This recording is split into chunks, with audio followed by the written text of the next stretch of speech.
बच्चों, शहर से बहुत दूर, पक्की सड़क से भी दूर, कई हजार साल पुरानी एक टूटी फूटी हवेली में एक भूत रहा करता था। भूत बच्चों, उल्लू जैसी गोल गोल आंखें, लंबी तोते की चोंच की तरह नाक, चौड़ा मुंह, छोटे छोटे मगर तेज लंबे लंबे दांत। मगर ये भूत बड़ा खुशमिजाज था बच्चों, हमेशा हंसता रहता।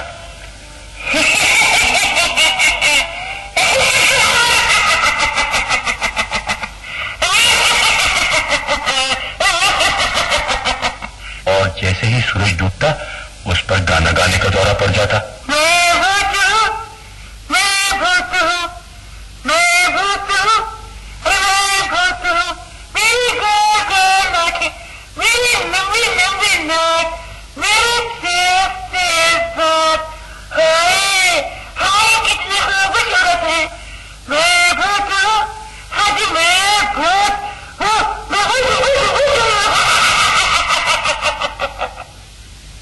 बच्चों, एक दिन भूत ने देखा नाचते गाते इंसानों का एक टोला बाजे बजाता, उछलता कूदता पुरानी हवेली के सामने से गुजर रहा है। एक नौजवान जिसने फूलों का सिरा सर पर बांध रखा था, अच्छे अच्छे कपड़े पहने, घोड़े पर सवार। बच्चों, भूत तो खुद ही गाने बजाने का बहुत शौकीन था। चुनाचे वो भागता हुआ बारात के करीब पहुंचा। बारात के करीब पहुंचा बच्चों।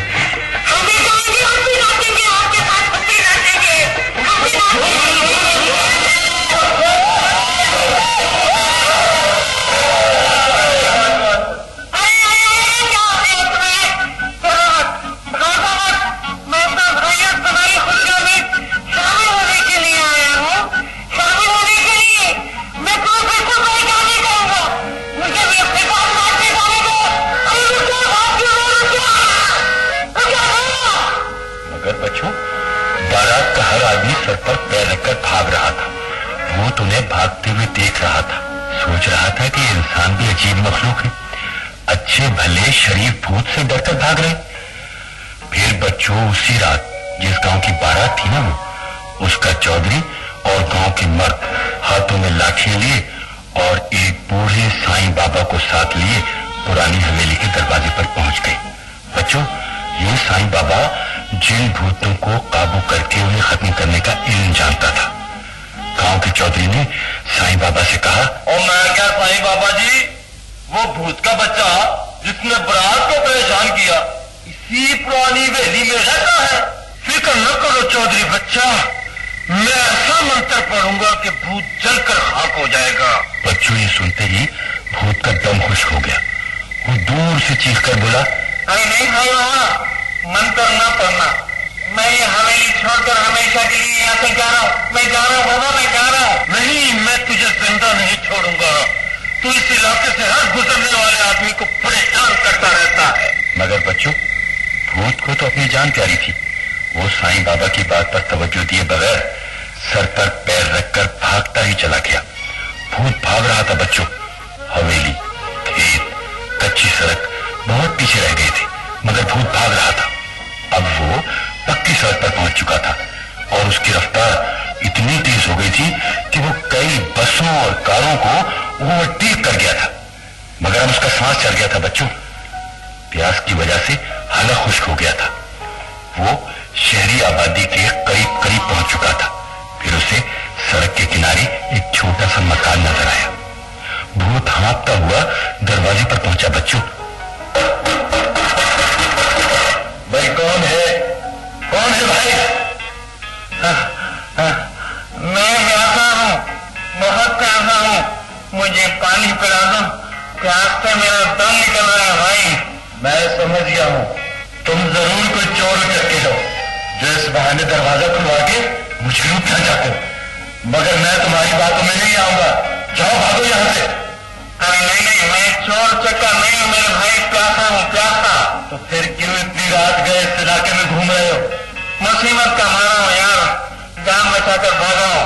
अबे जल्दी ड्रामा की, कहीं और जाके ये झूठी कहानी सुना। अरे तुम बहुत जालिम हो यार, मेरा दम लबों पर है और तुम जो अपने आप को इंसान कहते हो, मुझे दो घूंट पानी में नहीं मिला सकते। अबे ओ चक्के, जाता है ये आवाज दूं मोहल्ले वालों को? जाता हूँ यार, बहुत जालिम इंसान है, तुम जाता हूँ। बच्चों, भूत बेचारा लड़खड़ाता आगे बढ़ा। वो पसीने में नहाया हुआ था, बमुश्किल कदम उठाता। अभी वो थोड़ी ही दूर गया था कि उसे एक दूध वाले की दुकान नजर आई। दुकान पर लालटेन जल रही थी और उसकी मध्यम हल्की रोशनी में दूध वाला दीवार से टेक लगाए ऊँघ रहा था और कढ़ाई में कोई 20 सेर मोटी मलाई वाला दूध भट्टी पर रखा हुआ था। बच्चों, दूध देखते ही भूत के मुंह में पानी आ गया। वो दुकानदार के करीब पहुंचा तो दुकानदार बाकायदा खर्राटे ले रहा था।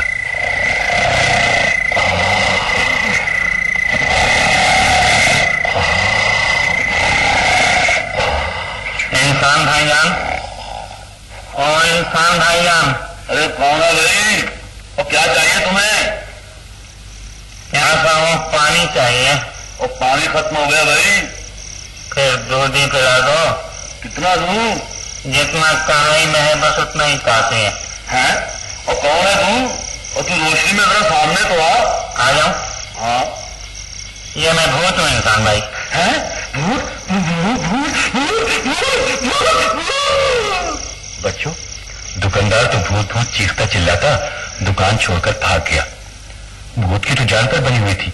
वो सीधा दूध की कढ़ाई की तरफ झुक गया और फिर चंद मिनट के बाद कढ़ाई में न दूध था न मलाई। भूत ने कढ़ाई इस तरह साफ कर दी थी जैसे किसी ने राख से मांझकर चमका दी हो। बच्चों, एक कढ़ाई दूध पीकर भूत की जान में जान आई। वो सोचने लगा, दुकानदार बहुत से आदमियों को इकट्ठा करके वापस जरूर आएगा, इसलिए यहां से रफू चक्कर हो जाना ही बेहतर है। चुनाचे बच्चों, भूत आगे बढ़ा और अंधेरे में पक्की सड़क से हटकर चलने लगा। मगर मलाईदार दूध पीने के बाद अब उसे नींद बहुत बुरी तरह परेशान कर रही थी। बच्चों, ऐन उसी वक्त भूत ने देखा एक दुकान के सामने चारपाई बिछी हुई। चारपाई पे मोटा सा गद्दा, गद्दे पर सफेद और मुलायम तकिया रखा हुआ। भूत ने सोचा, जरूर किसी शरीफ इंसान ने ये बिस्तर थके हारे मुसाफिरों के लिए बिछाया है। बच्चों, वो भूत फौरन बिस्तर पर लेट गया। नरम नरम बिस्तर, थका हारा भूत। बस लेटने की देर थी कि नींद की परियां उसे झूले झुलाने लगी। उसे यूं महसूस होने लगा जैसे वो नरम नरम फूलों की गाड़ी में आसमानों पर उड़ता फिर रहा है। कभी आपको भी अपना बिस्तर ऐसा ही महसूस हुआ होगा बच्चों। मगर भूत बेचारा, उसे तो सोए हुए 2 मिनट हुए थे कि बिस्तर का मालिक आ पहुंचा। ये कौन मेरे बिस्तर पर लेटा हुआ है? तुम उठते क्यों नींद खराब कर रहे हो भाई? सोने दो यार, मुसाफिर हूँ। मुसाफिर हूँ?